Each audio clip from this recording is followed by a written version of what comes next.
capítulo 12, versículo 21 al 28. Éxodo, capítulo 12, versículo 21 al 28. Dice la palabra de Dios. Si no trae su Biblia, aquí en la pantalla lo puede ver.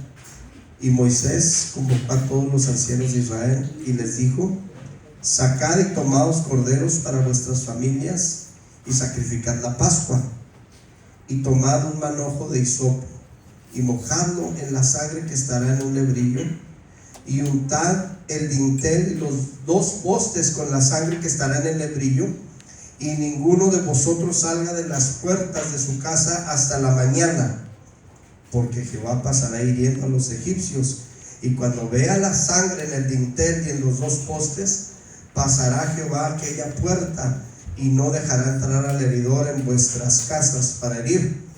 Guardaréis esto por estatuto para vosotros y para vuestros hijos para siempre. Y cuando entréis en la tierra que Jehová os dará, como prometió, guardaréis este rito. Y cuando os dijeren vuestros hijos: ¿qué es este rito vuestro?, vosotros responderéis: es la víctima de la Pascua de Jehová, el cual pasó por encima de las casas de los hijos de Israel en Egipto, cuando hirió a los egipcios y libró nuestras casas. Entonces el pueblo se inclinó y adoró, y los hijos de Israel fueron e hicieron puntualmente así como Jehová había mandado a Moisés y a Aarón. Oremos al Señor y luego ocupamos nuestros lugares. Señor, gracias le damos, Señor Jesucristo, por esta oportunidad que nos da de venir y presentarnos en este lugar para alabarlo, para adorarle y agradecerle, Señor, por ese gran sacrificio que usted hizo por amor a nosotros, porque gracias a ese sacrificio, a su muerte, a su resurrección, tenemos muchos beneficios nosotros los seres humanos, Señor Jesucristo. El beneficio del perdón de pecados, el beneficio de la restauración, el beneficio de la redención, Señor Jesús, el beneficio, Señor, de la vida eterna. Así que, Señor, hoy estamos aquí para alabarte, glorificarte y recordar, Señor, todo lo que usted hizo, Señor. Y aunque el enemigo no quiera que recordamos, hoy estamos recordando lo que usted hizo esa semana sin igual. En el poderoso nombre de Jesucristo le ruego, le imploro y le suplico que usted me respalde, que usted me dé palabras, que usted, Señor, me dé ideas que vengan a ser de bendición y de edificación y de impacto, Señor, a la iglesia y a nuestros hermanos oyentes que están escuchando a través de este video, de esta transmisión, en el nombre de Jesucristo. Amén y amén. Les invito, hermano, que ocupen su lugar alabando el nombre del Señor Jesús. Les decía que como cristianos, hermanos, nosotros debemos de estar dedicando estos días para reflexión piadosa y compartir con nuestros amigos, con nuestros vecinos, con familiares que aún no han entregado su vida al Señor Jesucristo, compartir con otros el acontecimiento que tuvo lugar aquella última semana del ministerio terrenal de nuestro Señor Jesucristo. Y es una semana, hermanos, sin igual. Una semana sin igual, a la cual, hermanos, le han llamado Semana Santa. Una semana, hermanos, sin igual, porque en ella se cumple un plan cuidadosamente preparado por Dios a favor de usted y de mí, a favor de la humanidad. Una semana sin igual, hermano, porque el Señor Jesucristo estaba cumpliendo con ese plan para redimir al ser humano. Una semana sin igual porque hay una sucesión de la Santa Pascua a la Santa Cena. Una semana sin igual porque el Señor pagó con su vida y con sangre una cuenta que usted y yo no pudiéramos haber pagado.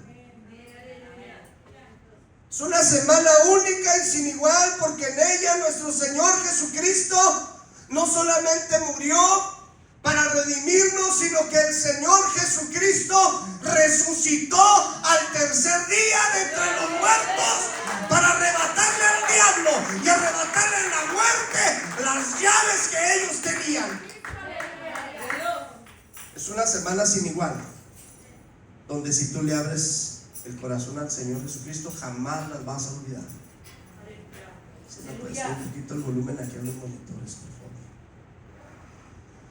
Cristo Jesús comenzó aquella vía dolorosa, aquel vía crucis, hermanos, porque nos amó.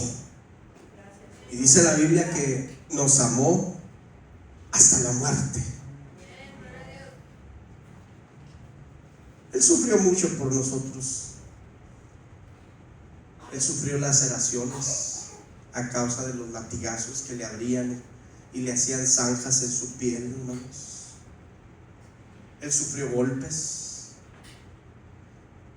con el puño cerrado, bofetadas con la mano abierta, burlas, escupitajos.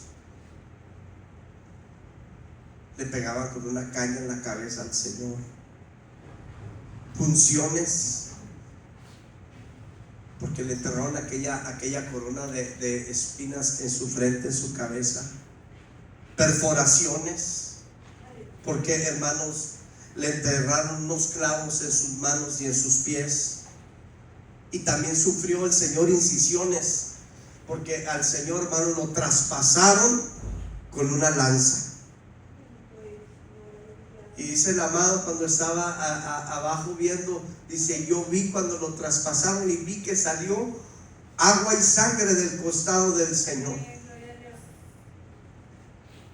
Porque así, hermano, como el primer Adán, él falló. Pero antes, hermano, lo pusieron a dormir y de su costado salió la costilla y salió de ahí Eva. Así, hermano, al Señor también lo pusieron a dormir 3 días, el postrer Adán, el que nos redimió, y también le abrieron su costado, y de ahí salió agua y sangre, y de ahí salimos nosotros, la iglesia del Señor Jesucristo. Alabado sea el nombre del Señor Jesús. Por eso estoy diciendo que esta es una semana sin igual, semana que el enemigo no quisiera que se recordara, porque dice Colosenses que ahí el Señor los sacó públicamente a la vergüenza, triunfando sobre ellos allá en la cruz del Calvario. Y la palabra de Dios nos dice, hermano, que después de que el pueblo, ahí en ese mismo capítulo donde estamos en Éxodo, pero en el capítulo 12, versículo 40, después de que el pueblo de Dios estuvo 430 años en servidumbre allá en Egipto, el Señor escuchó finalmente su clamor. Escuchó el clamor de los suyos y decidió el Señor sacarlos con la diestra de su mano, enviando 10 plagas. La plaga de la sangre, la plaga de las ranas, de los piojos, de las moscas, peste en el ganado, úlceras, granizo y fuego, langostas, tinieblas y por último la muerte de los primogénitos. 10 plagas para mostrarle a Egipto, 10 plagas para mostrarle a Faraón, 10 plagas para mostrarle al mundo acerca de la gloria y el poder y la majestad de Dios. Pero antes de mandar la última plaga, que fue la muerte de los primogénitos, el Señor le dejó a su pueblo ordenanzas, estatutos que tenían que ser perpetuos. En el nuevo pacto, hermano, pareciera que eso cambió, pero no la simbología de la cual habla la palabra de Dios, y mucho menos el propósito. Porque para el pueblo de Israel, allí en el Antiguo Testamento, era circuncidarse, era llevar a cabo la Santa Pascua.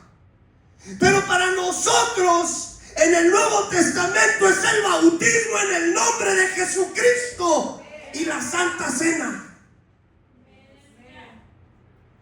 Dios le dio a Israel, hermano, ordenanzas que debían ellos, hermanos, guardar fielmente. así también como el Señor le dio a su pueblo Israel ordenanzas que debían guardar fielmente, a nosotros, hermanos, en este nuevo pacto, también el Señor nos ha dado ordenanzas que debemos guardar fielmente. Y justamente por eso, hermano, esta es la razón que hoy nos hemos reunido aquí en este lugar, para efectuar algunas de las ordenanzas que el Señor nos dejó a nosotros, la iglesia. Ordenanzas para que el Señor pudiera tener una intimidad con nosotros, la iglesia. Dios instruye a Moisés acerca de la cena pascual, y la orden fue tomar un cordero de un año, y le dice: sin defecto, y sepáralo el primer día del mes de Nisan. Y yo les decía la predicación pasada que ese cordero debía de ser perfecto, porque iba a representar el sacrificio perfecto de nuestro Señor Jesucristo. Ese cordero sin defecto no tenía que estar perniquebrado, ni sarnoso, ni tuerto, sin ningún defecto. Tenía que estar, hermano, impecable ese cordero que se iba a sacrificar, porque nuestro Señor Jesús fue el cordero perfecto, hermano. Y ese cordero apartado el primer día del mes de Nisan se iba a apartar hasta el día 14, que era cuando aquel cordero debía de ser sacrificado, y derramando su sangre que señala una expiación redentora de Dios. Y esa sangre se ponía en un lebrillo, y esa sangre era untada en puertas, en dinteles, en ventanas de la casa. Y el que no untara esa sangre en la casa, fuera de la casa, pasaría el ángel destructor, el ángel de la muerte, aquella noche. Y si aquella señal estaba en aquella casa, Jehová la protegía. Pero si aquella sangre no estaba en aquella casa, el ángel de la muerte entraba y mataba a los primogénitos. El Señor le dice a Moisés: ese cordero debe de ser asado a fuego lento. Esto nos señala una total consagración del sacrificio para un propósito santo. Y luego dice: y este cordero se debe de comer con pan sin levadura y con hierbas amargas. Lo cual, hermano, indica que debemos de participar con temor y arrepentimiento santo. Porque Dios no nos pide, hermano, nada que no podamos dárselo, nada que no podamos hacer. Es solamente, hermano, que nos mantengamos limpios para el día en que llegue el tiempo de la Santa Cena, y tener, hermano, la perfecta libertad como gente bautizada, lavada con la sangre del Señor Jesucristo, y acercarme al altar de Dios y comer del cuerpo y beber de la sangre del Señor Jesús.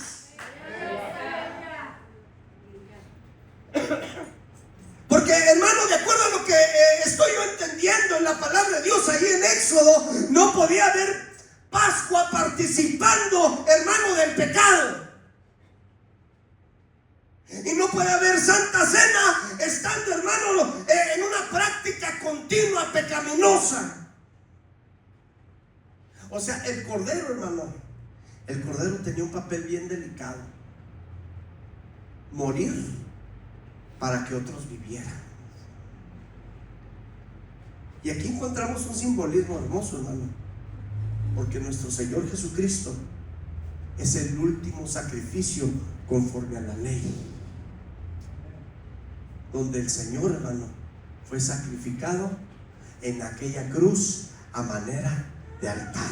Él fue el último cordero pascual que se dio por usted y se dio por mí, para que el ángel de la muerte no nos tocara. Y el Señor le dice a Moisés: cuando ustedes tomen la Santa Pascua, su van a preguntar acerca de este rito, y cada padre, cada familia, cada padre es responsable de explicarles a sus hijos acerca de la Santa Pascua del Señor. Y hoy nuestros hijos, hermanos, nos van a ver venir a postrarnos aquí en este altar, a arrodillarnos, y nos van a ver tomar la Santa Cena, y se nos va a invitar a comer del pan, y se nos va a invitar a beber del vino. Y nuestro deber, hermano, como padres, es explicarles a nuestros hijos que antes que el Señor Jesucristo concluyera con su obra de victoria, se sentó aquella noche, esa última cena, esa última Pascua que Él tomó en este mundo, en su ministerio, se sentó a la mesa con sus discípulos. Y el Señor, dice la palabra de Dios, que tomó la Santa Pascua, y en San Mateo 26 hace la transición de la Santa Pascua a la Santa Cena, la cual el apóstol Pablo, hermanos, lo decíamos el domingo ahí en la primera carta de los Corintios, capítulo 11, del versículo 23 al 26, dice que debemos de tomarla hasta que el Señor venga. Esa palabra hasta marca un fin, es decir, debemos de estarla tomando hasta que el Señor Jesucristo venga por usted y por mí. Decirle a nuestros hijos que cuando se toma el pan y se parte, es recordar el cuerpo de Cristo que fue partido, que fue, hermano, lastimado por amor a usted y a mí.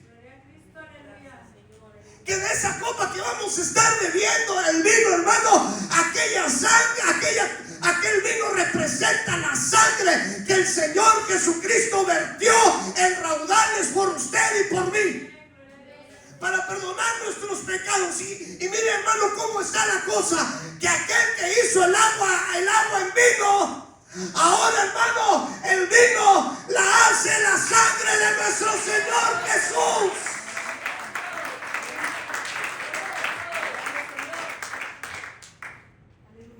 Entonces es decirle a nuestros hijos que la cena del Señor demanda, hermanos, un acercamiento solemne. Y hermano, participar indignamente de la cena del Señor es compartir la culpa, hermano, con aquellos que son responsables de causar las heridas de Cristo, las laceraciones, los golpes, las punciones, la perforación y la incisión que hicieron en nuestro Señor Jesucristo. Y el Señor dice: haced esto en memoria de mí.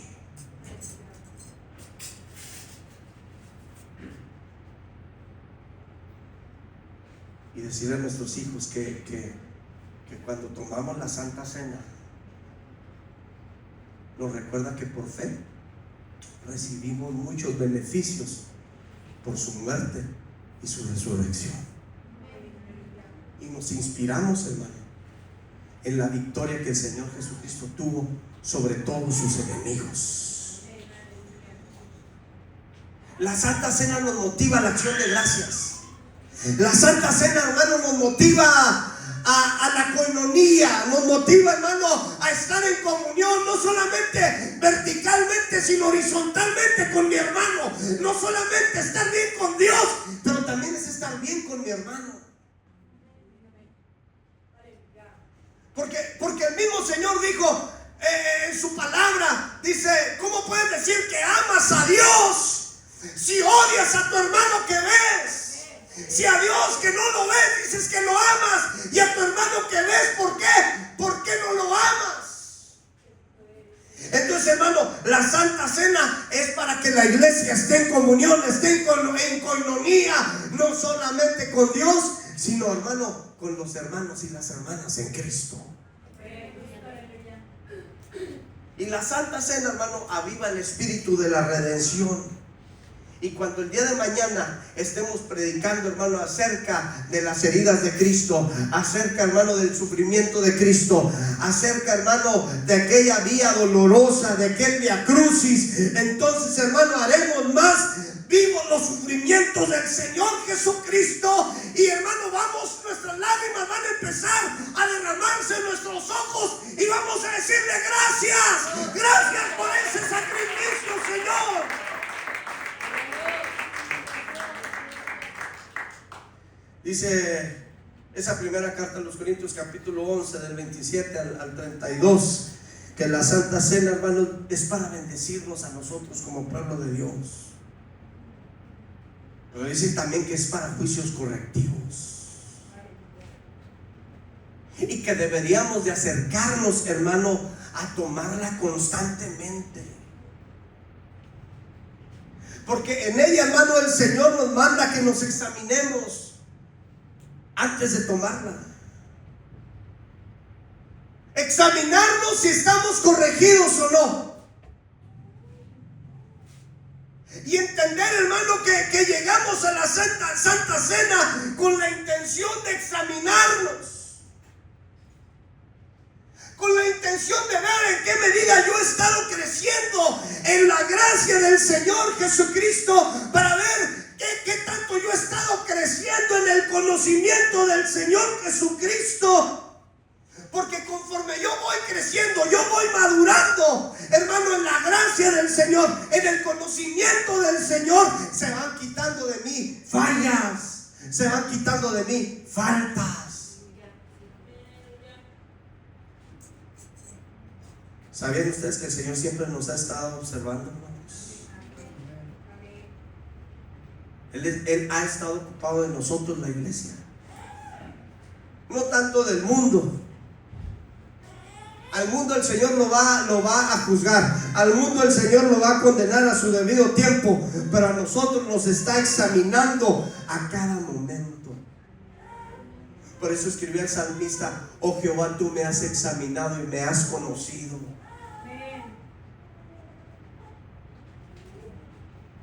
Examinarnos, hermano, no solamente cuando va a haber Santa Cena, porque ahí nos preocupamos y ay, Señor, ahora sí, perdóname, ayúdame, límpiame. No, examinarnos cada vez que vamos a su presencia. Cada día pedirle perdón al Señor por nuestros yerros, nuestras faltas, nuestros errores, nuestros pecados, nuestra amartía, nuestra maldad, nuestra iniquidad. De tal manera, hermano, que cuando llegamos a la Santa Cena no llegamos impecables. Si no, nadie llegaría. Le dice aquel joven al Señor: maestro bueno, y el Señor lo voltea a ver: no hay nadie más bueno más que Dios. Porque si llegáramos impecables, intachables, hermano, los demás, nadie se pudiera acercar a la Santa Cena del Señor. Sin embargo, hermano, llegamos con fallas, pero llegamos reconociendo con el Señor y diciéndole: mira, Señor, en esto yo fallo, en esto me estoy equivocando. Y el Señor quiere corregirnos en esas áreas, hermano, donde nosotros estamos fallando. Porque si llega la Santa Cena con la intención de que el Señor nos limpie, muchos, cuando se enteran que va a haber impartición de la Santa Cena, dicen: hoy no voy al culto. Y deberíamos de impartir la Santa Cena, yo creo que todos los días, para que de una vez se definan: o vienen o no vienen, o eres o no eres, o estás dentro o te sales. Porque no hay compromiso bilateral, no hay compromiso con el mundo y no hay compromiso con Dios. Porque el mismo Dios dijo: no puedes servir a dos señores, porque si sirves a uno, con el otro vas a quedar mal. No puedes servir a los dos, defínete, porque llega el momento de las definiciones. Este es momento para definirnos. Entonces, si evaden la Santa Cena, yo pregunto: ¿Y cuándo la vas a tomar? ¿Cuándo la vas a tomar? Porque si nosotros nos examinamos, hermanos, entonces el Señor perdona. Si nosotros venimos y reconocemos, el Señor nos ayuda. Y dice 1 Corintios 11:32 que Él nos va a examinar. Que Él nos va a examinar. Y si nos haya falta, nos va a corregir. Y dice el apóstol Pablo en ese capítulo, usted lo lee después, que hay 3 niveles de corrección. Dice que pone debilidad en el alma, que pone enfermedad en el cuerpo, y número 3, muerte física, para evitar que el hijo o la hija de Dios sea condenado con el mundo. Sí, porque Él no puede ver a alguien que fue bautizado, que fue lavado con la sangre de Jesús, que está peque y peque, y luego dice: Señor, perdóname, ayúdame. Ok, yo te ayudo. Pero sale y vuelve a lo mismo, y luego vuelve: Señor, ayúdame, perdóname, es que no puedo cambiar. Bueno, entonces el Señor dice: bueno, como no quiero condenarte con el mundo, tú eres mi hijo, yo te lavé, yo te santifiqué, yo te limpié con mi sangre, entonces te voy a guardar en una cajita llamada ataúd, porque no quiero que te condenes eternamente. Por eso es mejor, ¿verdad?, que en vida, hermano, nos examinemos y nos corrijamos y nos dejemos limpiar por el Señor Jesucristo. Alguien le dio un aplauso al Señor Jesucristo en esta noche. Pero entonces, ¿qué va a pasar con el cristiano que no se deja corregir, hermano? El ejemplo lo tenemos en 1 Corintios capítulo 10. Ellos eran un pueblo de Dios. Ellos habían salido, mira, vamos a leer desde el 1. Ellos habían salido de Egipto. Y dice: porque no quiero, hermanos, que ignoréis que nuestros padres todos estuvieron bajo la nube y todos pasaron el mar, similar a nosotros, que el Señor nos sacó del mundo de Egipto. Y todos en Moisés fueron bautizados en la nube y en el mar. Usted y yo fuimos bautizados en el nombre de Jesucristo.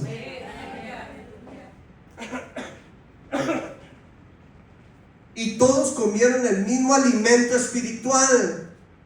Usted y yo nos hemos alimentado en la palabra de Dios. Y todos bebieron la misma bebida espiritual. Estamos llenos del mismo Espíritu de Dios, porque bebían de la roca espiritual que les seguía, y la roca era Cristo. Hasta ahí todo estaba bien con ese pueblo que salió. Ahora sigue el 5.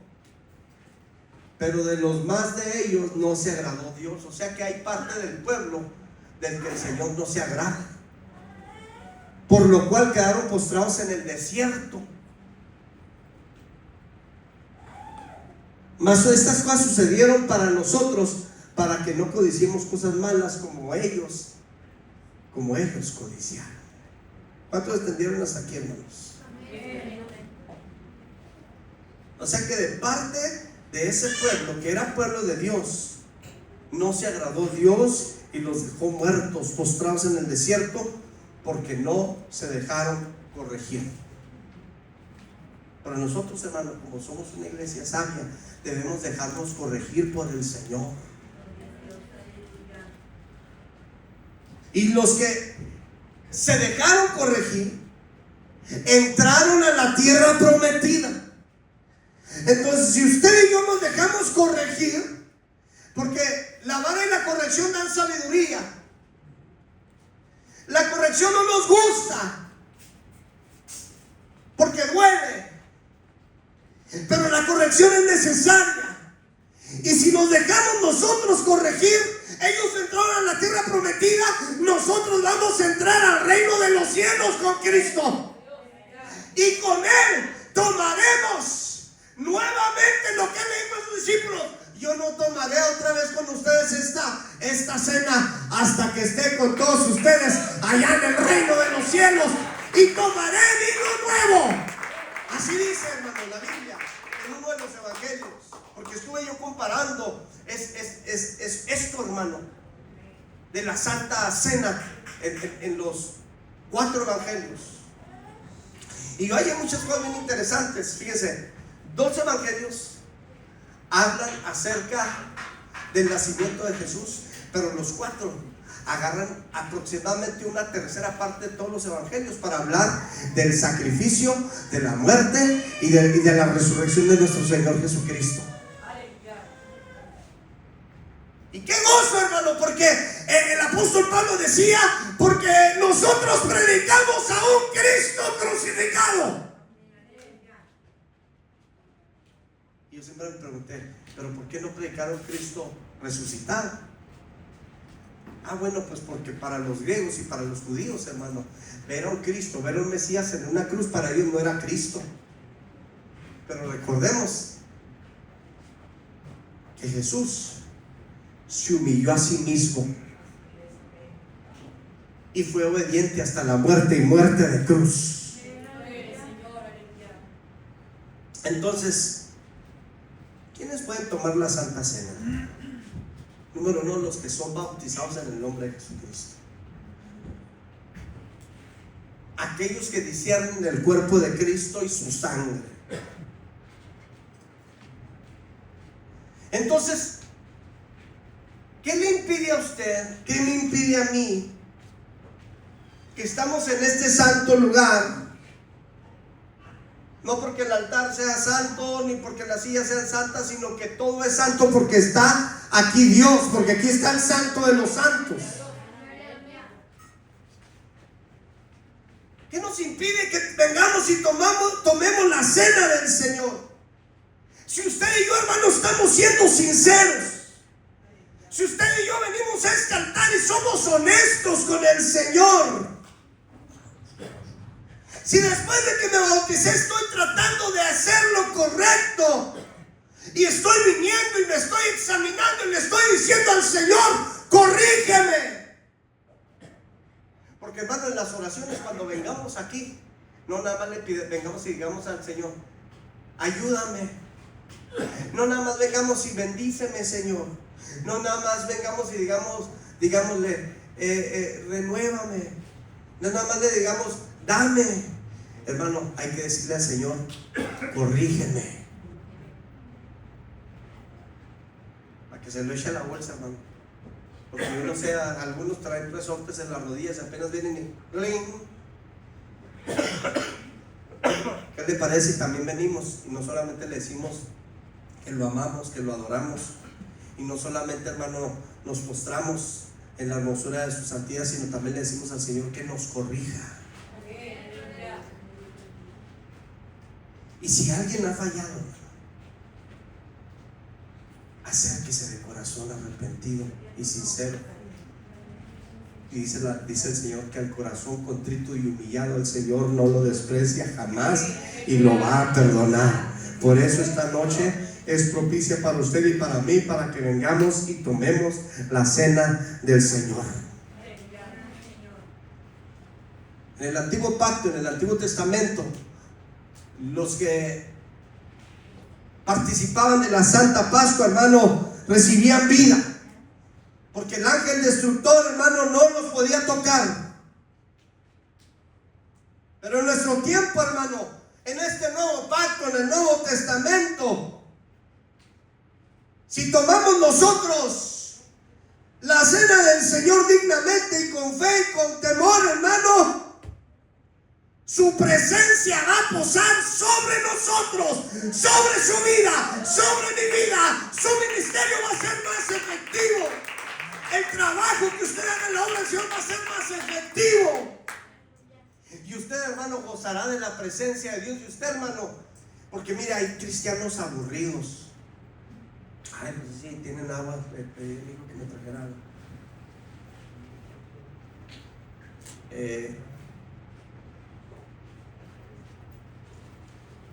Porque yo, porque fíjese, hermanos,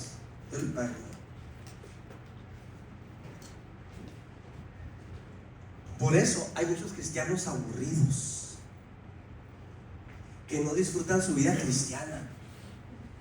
Para ellos la vida cristiana es una pesadez venir al culto, Cuando debe ser, hermano, lo más hermoso venir a la presencia del Señor. Ay, es jueves, día de culto. Ay, es domingo. Ay, levantarme, me levanto toda la semana temprano a las 4:30 para agarrar el camión. Y vengo y ay, que pesilo, venimos arrastrando los pies. Y paz de que, bueno, porque los que traemos gozo, paz de Cristo, una sonrisota. Aunque a veces chimuelos y toda la cosa, donde estaban los dientes, como una sonrisota, paz de Cristo. Amén de Cristo. Ay, hermano, no nos hemos dado cuenta, hermano, del gran beneficio que hemos recibido del Señor Jesucristo. Antes de llegar a la mesa del Señor hay que examinarnos, hermanos, para que el Señor nos enderece. Y debemos decirle a nuestros hijos que antes éramos esclavos, pero Cristo nos libertó y nos salvó por pura gracia. ¡Alguien le da un aplauso al Señor Jesús! Y quiero decir a los que no han sido bautizados en el nombre de Jesús, que este sacramento, la Santa Cena, también es para usted. Pero necesita bautizarse primero, arrepentirse. Primero creer, arrepentirse, convertirse, bautizarse en el nombre de Jesucristo. Y también este sacramento es para usted. Y después de la cena, el Señor, hermano, se quita su ropa y se ciñe una toalla y agarra lebrinos y les empieza a lavar los pies a sus discípulos, porque para subir en este reino, hermano, hay que bajar primero. En el reino de Jesús, el que más baja es el que más sube, y en esta vida el que más se sube en el reino de Dios es el que más lo baja. En el reino de Jesús, hermano, el más grande no es el que le sirve. En el reino de Jesús, el que sirve es el más grande. ¡Gloria a Dios! Por eso el primer Adán, hermano, lo sacaron del paraíso, porque quiso ser igual a Dios. Pero a mí la Biblia me dice que Jesús no tuvo por usurpación el ser igual a Dios, sino que se anonadó, se humilló, tomando forma de siervo.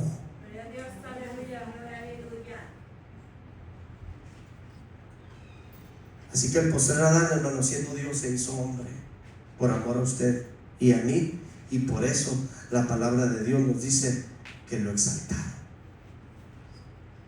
Por eso Josué, cuando quiso hacerse igual a Dios, lo bajaron y cayó del cielo, y todavía no termina de caer, y cada vez se hunde más. Sin embargo, Cristo, hermano, no tuvo esa osadía de ser igual a Dios como a cosa a que aferrarse, sino que dice la Biblia, se despojó a sí mismo. ¿Qué movió a Dios, hermano, para descender y hacerse como uno de nosotros? ¿Qué movió a Dios a humillarse, a tomar un velo de carne como el suyo y el mío? Porque seamos sinceros, hermano, en esta vida a nadie le gusta humillarse, a nadie le gusta bajar. Al contrario, los anhelos del ser humano es siempre, hermano, de subir, de nunca bajar. En un puesto, en un trabajo, tú llegas a un puesto y tú estás esperando llegar a otro puesto más alto. Y cuando llegas a ese puesto más alto, quieres otro puesto más alto. Porque así es en esta vida. Pero en el reino de Dios no. En el reino de Dios, el servir es el puesto más alto.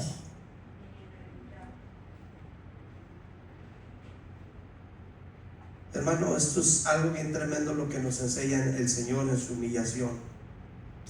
Siendo el Dios, se humilló ¿Qué movió al Señor para bajar? Les preguntaba yo. Su amor a usted y a mí. El amor a nosotros. Porque, hermano, siendo el Dios, se hizo hombre. Se bajó del cielo y se hizo como uno de nosotros. Y no contento con eso, le lavó los pies a sus discípulos y todavía les sirvió en aquella última cena. Y luego todavía dice: y cuando estén allá, también yo serviré la cena allá en el cielo. Alguien le da un aplauso grande y fuerte al Señor Jesús. Hay gente, hermano, que tiene en la mente que servir a otros se rebaja, y por eso muchos no sirven en la obra de Dios. No son aptos para el reino de Dios. Tienen que reprogramarse, hermano, porque Jesús, aun y cuando Él era Dios, se bajó a ser hombre, con las limitaciones de hombre. Y el Señor, que había ya bajado lo suficiente, haciéndose como uno de nosotros, como un ser humano, viviendo en esta tierra, en esta posilga donde nosotros vivimos, donde solamente hay maldad y hay pecado, hermano. Pero Cristo, hermano, decidió bajar aún más y se hizo siervo delante de los hombres. Y no se quedó allí, sino que dice donde leímos, hermano, que estando en la condición de hombre, donde mencioné ahorita, que estando en la condición de hombre, se humilló a sí mismo, haciéndose obediente hasta la muerte, y muerte de cruz. Al grado, hermano, que se hizo como un delincuente, aunque no lo era, y murió como un delincuente en una cruz. Y murió en una cruz por amor a usted y por amor a mí. Y todavía, hermano, no se quedó ahí. Todavía muerto, bajó a las profundidades de la tierra para llevarse a los que estaban en el seno de Abraham. Y todavía bajó más a donde estaban los que no habían creído en el tiempo de Noé, a predicarles. Pero bajó para que Él fuera exaltado. Por eso dice la palabra de Dios que bajó Él a lo máximo, pero también fue subido a lo máximo, a lo más alto de los cielos, arriba de los cielos. ¿Dónde será eso, hermano? Arriba de todos los cielos. No sé dónde será, pero, hermano, con esto estoy diciendo que Él lo llena todo. Así que qué grandeza la de nuestro Señor Jesucristo. ¿Quién ha bajado más que Cristo, hermano? Nadie, porque nadie ha estado más alto que Él. Hay gente famosa, hay gente rica, hermano, que ni siquiera le saluda, porque, hermano, siente que si lo saluda se rebaja.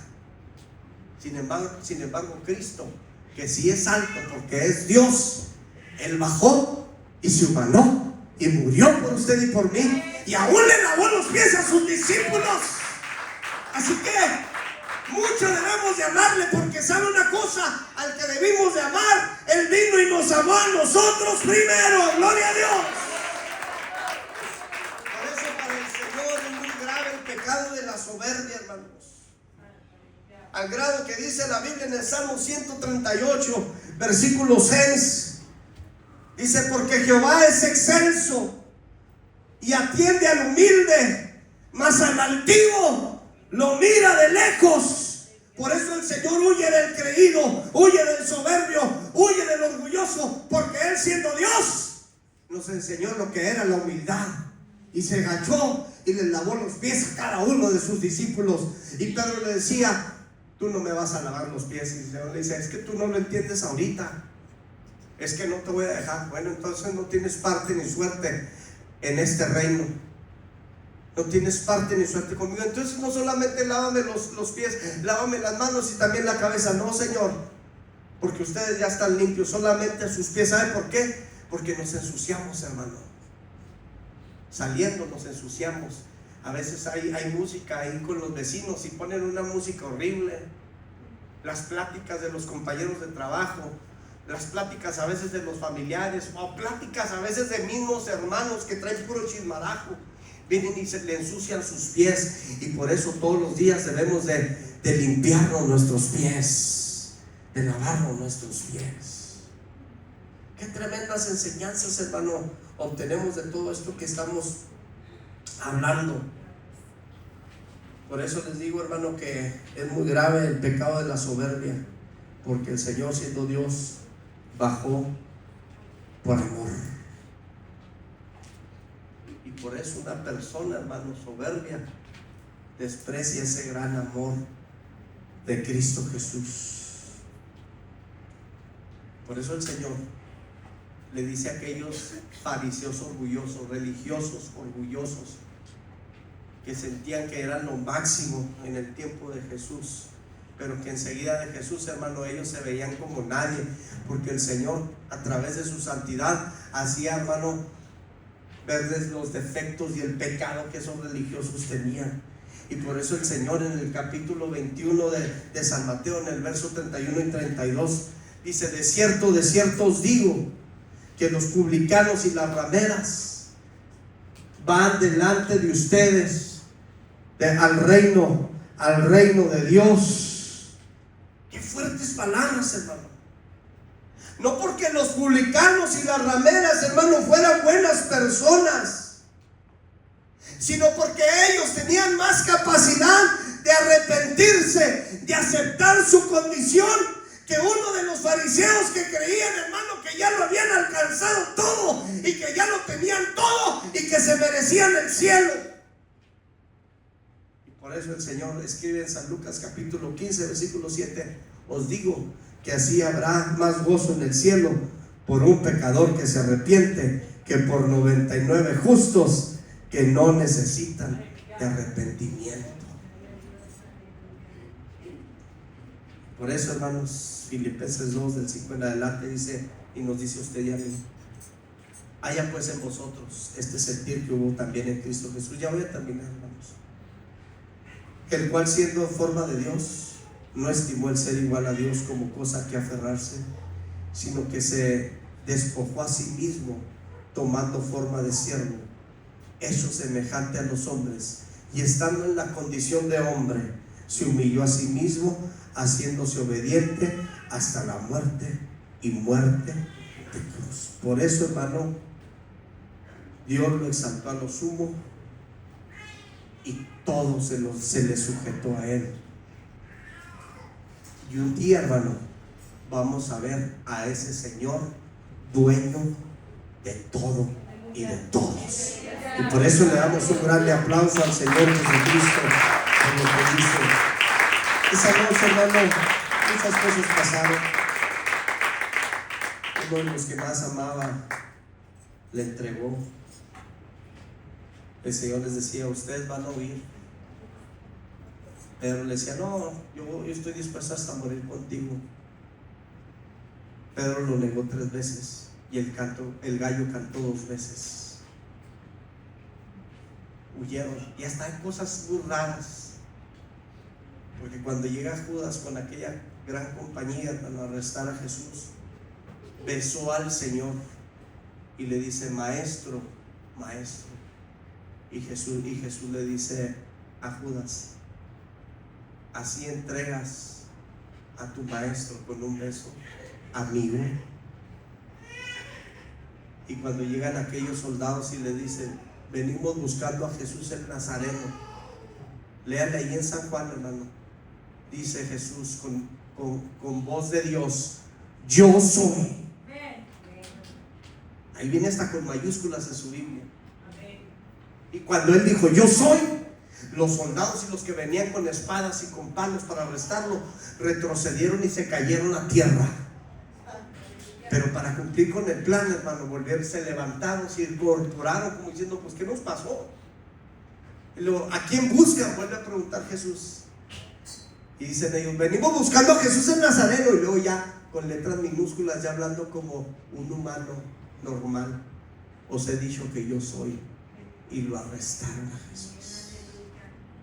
Así que, hermanos, estas historias son dignas de ser recordadas. Y digno el Señor de que le demos una fuerte ofrenda de palmas por su gran amor, por el que Él nos amó. Yo quiero invitarle, hermanos,